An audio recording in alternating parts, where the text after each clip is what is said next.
अस्सलाम वालेकुम and good evening. मैं हूं मेहर बुखारी। 300 हलाकतों, 20,000 अफराद के जख्मी होने और 15,000 से जायद अफराद की गिरफ्तारियों के बाद बिलाखिर बांग्लादेश में शेख हसीना वाजिद की हुकूमत का खात्मा कर दिया गया है और खबर यह है कि वो मुल्क छोड़कर हिंदुस्तान में पनाह लेने में कामयाब हो गई हैं, जबकि अमली तौर पर इस वक्त बांग्लादेश में मार्शल लॉ नाफिज हो चुका है। कोटा सिस्टम से शुरू होने वाला एहतजाज एक आमिर के खिलाफ तहरीक की सूरत इख्तियार कर गया। अलबत्ता अभी तक बांग्लादेशी फौज की जानिब से कोई वाज़ेह पैगाम सामने नहीं आया, मगर फौज की तरफ से दो टोक अल्फाज में यह जरूर कहा गया कि अब बांग्लादेश के फैसले फौज करेगी। सादा अल्फाज में अब बांग्लादेश में जो सियासी इंतजाम किया जाएगा वो हाइब्रिड निजाम की तरफ बढ़ता दिखाई दे रहा है, जो बांग्लादेशी आर्मी चीफ की आशीर्वाद से कायम होगा। और बज़ाहिर ऐसा ही होता नजर आ रहा है, क्योंकि जैसा कि बांग्लादेशी आर्मी चीफ ने कहा था कि अबूरी हुकूमत रात तक तश्कील दे दी जाएगी, वो अब तश्कील पा चुकी है। ताजा तरीन इतलात के मुताबिक बांग्लादेश की अबूरी हुकूमत ने चार्ज संभाल लिया है। डॉक्टर समीउल्लाह खान और डॉक्टर आसिफ नज़रुल्लाह अबूरी हुकूमत की सरबराही करेंगे, जबकि 2 जजेस, 1 सहाफी, 2 मुइशदान और 3 जर्नैल इस हुकूमत का हिस्सा होंगे। आज दोपहर सबसे पहले इंडियन मीडिया की तरफ से रिपोर्ट किया गया कि हसीना वाजिद मुस्ताफी हो गई हैं, मगर वो इसका ऐलान टेलीविजन पर खुद आकर खताब से करना चाहती हैं। लेकिन फिर इंडियन मीडिया में ही ये रिपोर्ट सामने आई कि बांग्लादेश के आर्मी चीफ ने हसीना वाजिद को 45 मिनट की डेडलाइन दे दी है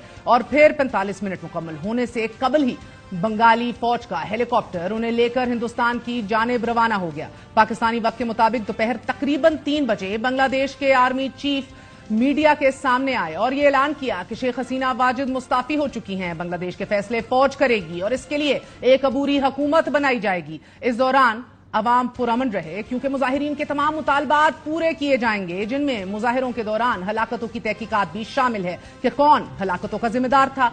अब ये अबूरी हुकूमत कब तक कायम रहती है और क्या बांग्लादेश में बाज़ाब्ता मार्शल लॉ का ऐलान किया जाता है या नहीं, यह भी बताना कबल अज़ वक्त है। मगर कोटा सिस्टम के खिलाफ 6 जून को शुरू होने वाला एहतजाज कब मुजाहिरों में तब्दील हो गया और कब मुजाहिरों में तब्दील होकर पुरतशद्दुद हुआ, यह अपने अंदर एक क्लासिक मिसाल है। इन मुजाहिरों ने जहां ताकत के बेदरीग इस्तेमाल को एक्सपोज किया, वहीं पीपल्स पावर का अमली नमूना भी दिखाया कि कैसे एक पुरअमन एहतजाज को ताकत का इस्तेमाल करके और अवाम की नफ्स पे या अवाम के मूड को गलत परखने से, मिसकैलकुलेट करने से पुरतशद्दुद बना दिया जाता है और फिर इसी तशद्दुद ने 400 से जायद जानें ली।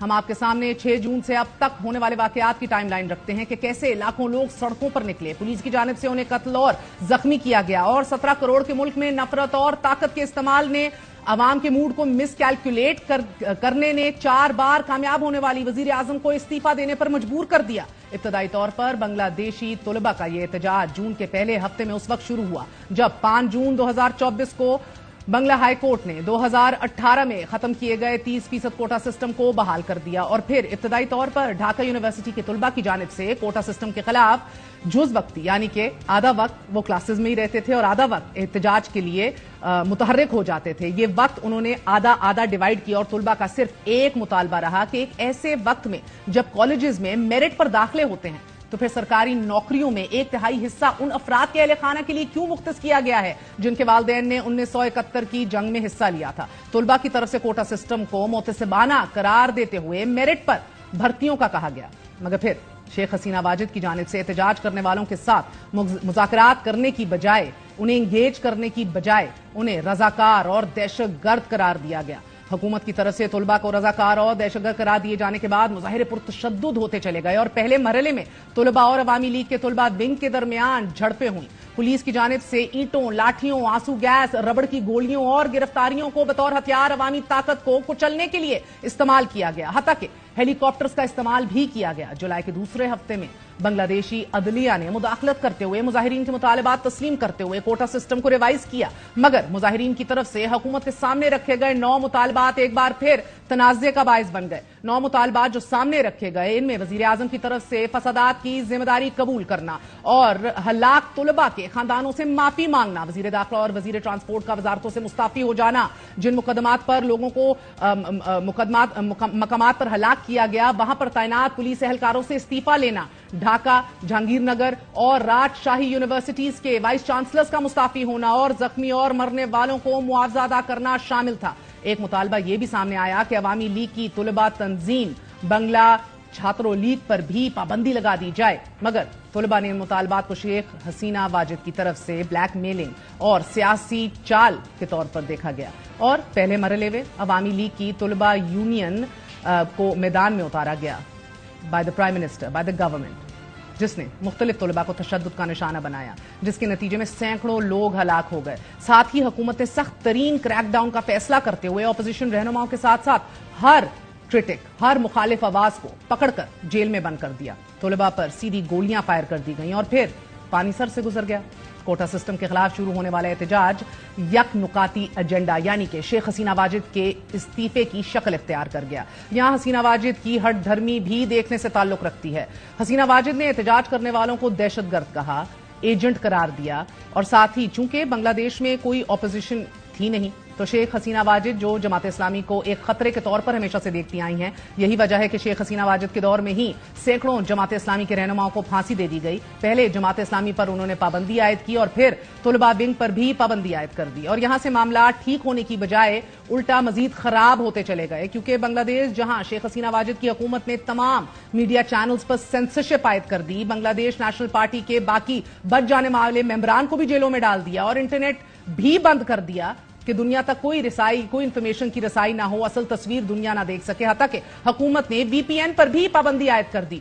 तो इसके जवाब में बांग्लादेशी तुलबा ने सिविल नाफरमानी की तहरीक का ऐलान कर दिया और फिर सिविल नाफरमानी के पहले दिन 99 अफराद जाँ बहक और सैकड़ों जख्मी हो गए। इस दौरान मुल्क भर में कर्फ्यू भी नाफिज कर दिया गया और इसी दौरान एक वीडियो ऐसी भी सामने आई जिसमें अब्दुल सईद नामी शख्स को बराह रास्त यानी कि स्ट्रेट फायर करके हलाक कर दिया गया। ये सोच लीजिए कि ये शायद वो पॉइंट था कि जब यूं लगने लगा कि पूरा बांग्लादेश सड़कों पर आ गया है, अवाम सड़कों पर एहतजाज कर रहे थे और शेख हसीना वाजिद इन सरकारी इमारतों के दौरे कर रही थी कि जहां मुजाहिरीन ने तोड़ फोड़ की थी, यानी कि अवाम सड़कों पर लाशें उठा रहे थे और शेख हसीना वाजिद शीशों की टूटी किरचियां उठा रही थी। यही नहीं, शेख हसीना अवाम से इतनी दूर हो चुकी थी, इतनी डिस्कनेक्टेड हो चुकी थी कि उन्होंने कोटा सिस्टम के नतीजे में एहतजाज करने वालों के खिलाफ नेशनल मॉर्निंग डे का ऐलान कर दिया।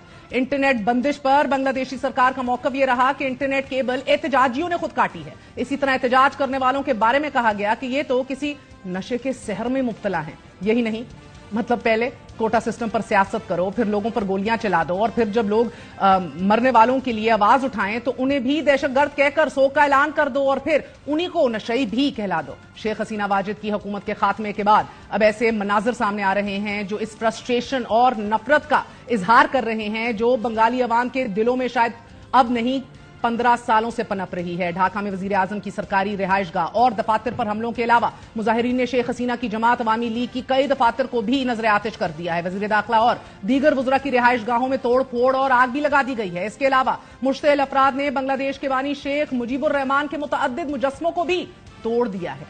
These images are indeed ceremonious, लेकिन बांग्लादेशी अवाम एक आमिर के खिलाफ जीत का जश्न मना रहे हैं और शेख हसीना वाजिद को हटाए जाने पर खुश दिखाई दे रहे हैं। अलबत्ता ये पहला मौका नहीं है जब बांग्लादेशी फौज ने हुकूमत का खात्मा किया हो। बांग्लादेश में अब तक 29 बार मार्शल लॉ लगाया या लगाने की कोशिश की गई है। 15 अगस्त 1975 को पहला मार्शल लॉ उस वक्त लगाया गया जब फौज के मिड रैंकिंग ऑफिसर्स ने बांग्लादेश के बानी शेख मुजीबुर रहमान को उनके घर में घुसकर पूरे खानदान समेत कत्ल कर दिया। इसके बाद 3 नवंबर को दूसरा मार्शल लॉ लगाया गया जब ब्रिगेडियर खालिद मुशर्रफ ने मुश्ताक अहमद को ओहदे से हटाते हुए इक्तदार पर कब्जा कर लिया और साथ ही मेजर जनरल जियाउर रहमान को हाउस अरेस्ट कर दिया गया। हालांकि ब्रिगेडियर खालिद और मेजर जनरल जिया दोस्त थे। और फिर 7 नवंबर को दाएं बाजू से ताल्लुक रखने वाले फौजी एहलकारों ने तीसरा मार्शल लॉ लगा दिया और मेजर जनरल जियाउर रहमान को आर्मी चीफ भी बना दिया गया। 4 साल इस मार्शल लॉ के दौरान मेजर जनरल जियाउर रहमान को कत्ल करने की तकरीबन 21 कोशिशें की गईं। इंडियन मीडिया के मुताबिक शेख हसीना को इंडियन शहर अगरतला में रखा गया है और अभी भी थोड़ी देर पहले भी यह खबर आ रही है कि वो national security adviser Ajit Doval से भी मीटिंग कर चुकी हैं, लेकिन वो लंबा अरसा वहां रिहाइश पजीर रह सकेंगी, नहीं रह सकेंगी। Will she find exile? Her party is very much intact in Bangladesh. What is the future exactly, इस पर भी बात करेंगे। बांग्लादेशी अवाम भारत को unfortunately according to Hasina Wajid her government मसले की एक अहम वजह समझते हैं, जबकि 15 साल तक बिला शिरकत गैर बांग्लादेश पर हुकूमत करने वाली शेख हसीना के इक्तदार का सूरज गुरूब हो चुका है। वही सूरज के जिसकी तपिश से ना ऑपोजिशन लीडरशिप बच सकी, ना ही अवाम बच सकी, ना ही मीडिया बच सका। सवाल यह है कि गैर मकबूल हुकूमत की जगह लेने वाली फौजी आशीर्वाद से कायम होने वाली हुकूमत عوامی قبولیت کا درجہ پا سکے گی؟ از دس دا سولوشن؟ ہمارے ساتھ موجود ہیں سینیٹر